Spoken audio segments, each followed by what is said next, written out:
Hey friends, welcome back to Rise and Above Journey. Or if this is your first time here, I am so glad you found us. I'm Anna Laura, also known in some circles as Coach Anna or Miss Anna. This podcast is where we talk honestly about faith, feelings, grief, and what it actually looks like to heal. Today, I'd like to go back to the source material, my own books, and walk you through them chapter by chapter because so many of you have told me that you want the content, but you often don't have time to sit and read. So consider this your companion, your Cliff Notes with Heart. Today, chapter 1 of Rise and Above called My Story, a journey toward emotional wellness, faith, and healing. Here's a quick note before we dive in. This episode is a summary. It's not the replacement for Rise and Above Journey Within, the full book. If anything I read today lands for you, the full chapter has even more. Okay, we got that out of the way, so let's get into it. So chapter 1 opens with me as a kid, hearing all the classic lines. The ones so many of us heard and the ones I have repeated myself. Here's exactly how I put it in the book. From childhood, I used to hear these familiar commands: be seen, not heard, sit down, be still, and be quiet, go outside. These words subtly taught me to silence my feelings and store unexpressed emotions deep within.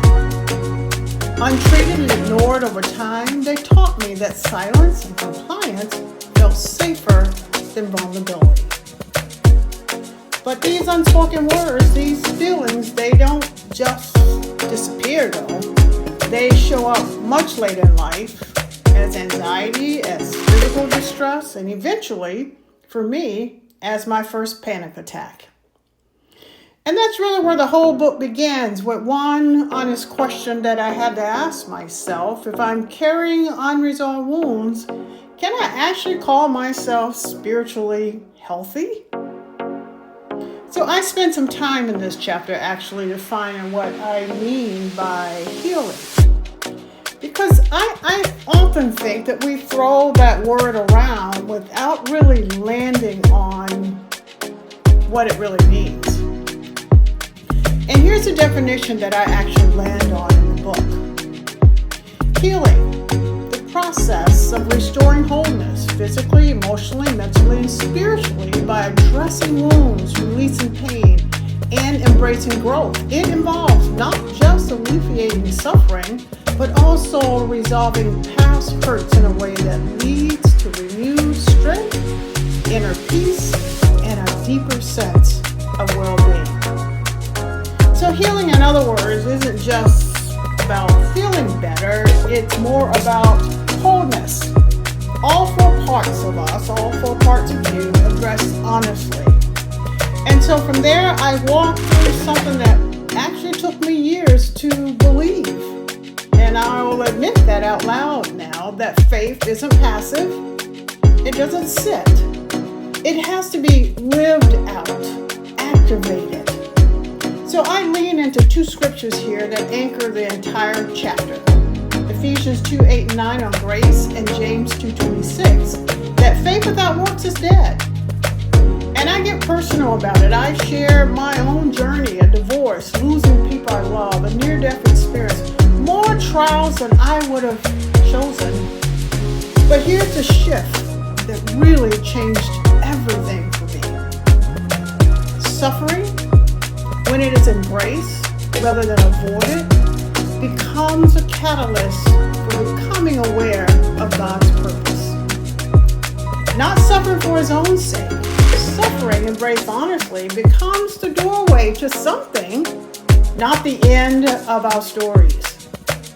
So this part might be the most important reframe in the entire chapter, especially for anyone who's ever thought this: I don't have the right to grieve this.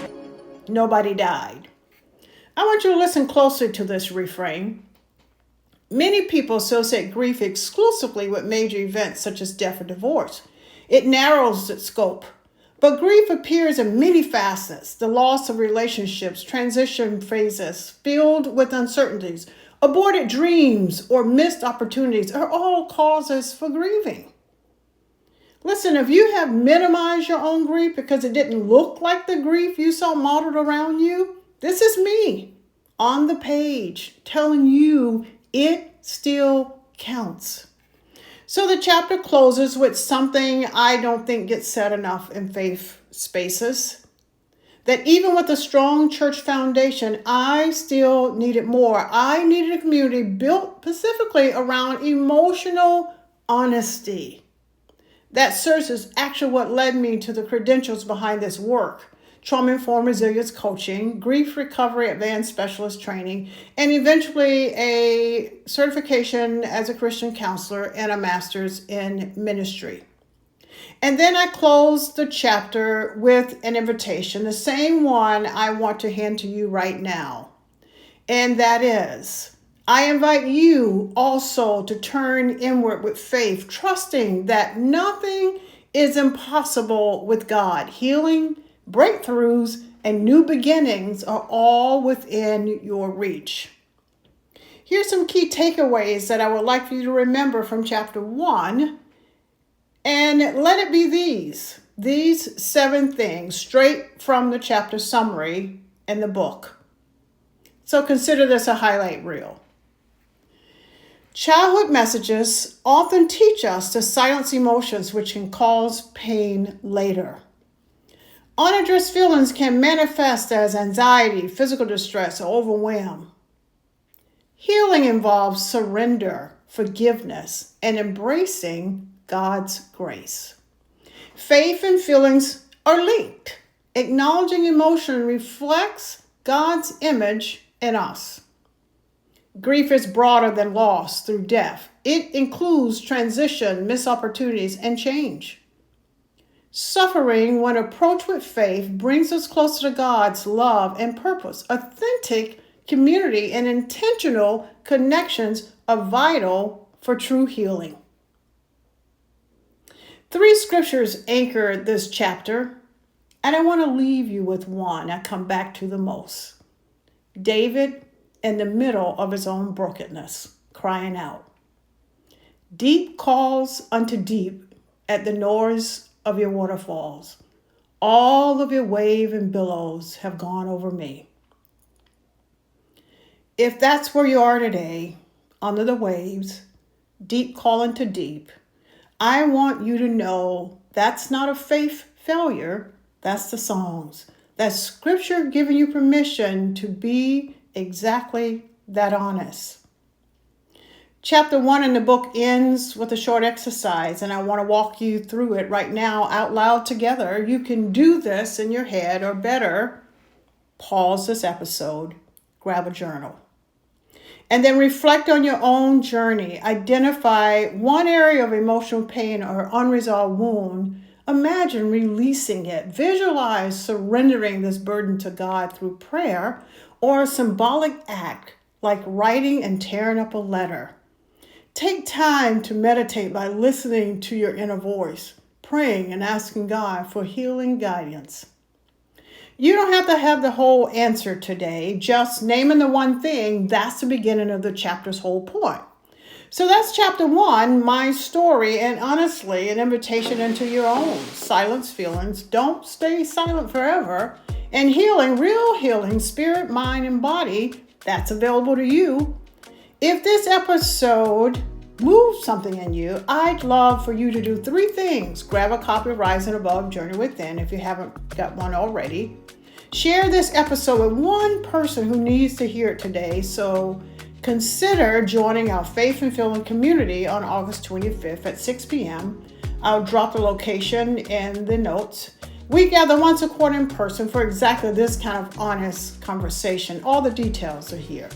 Next episode, we're moving into chapter 2, why naming our feelings and emotions matter, and what it does to our brain and your spirit when you do. Consider now becoming a free or paid subscriber if you find this work valuable.